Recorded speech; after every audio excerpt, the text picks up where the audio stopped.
سلامونه، نیکې هیلې او احترامات. یوازې ښځې نه مالک مکان څنګه فایده اوچته کړه؟ که غواړئ چې تاسو هم خبر شئ نو ویډیو تر اخره وګورئ، او که تر اوسه پورې مو زموږ چینل نه وي سبسکرایب کړی نو هم اوس در سره زموږ دا چینل سبسکرایب کړئ.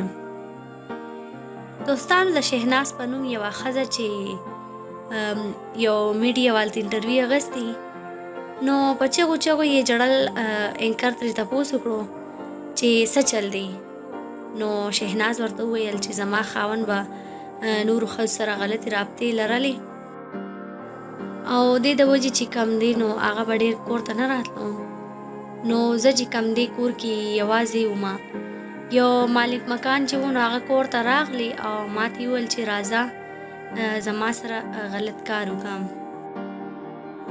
او دې نه پس چې کم دی نو د کرایې نه به ته بلکل بېغمه شي. نو ما ورته وویل چې د الله نه ویرېږه، زه داسې قسمه کار چېرته هم نه کومه.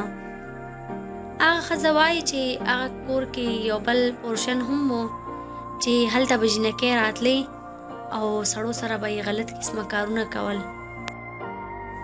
او شهناز وایي چې موږ پولیسو کې هم ریپورټ ورکړو، خو هیڅ چا دې باره کې څه قدم اوچت نه کړو.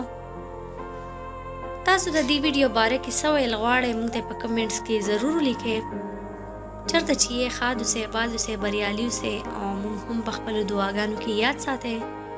تر د بلې ویډیو پورې په لوی الله مو سپارم.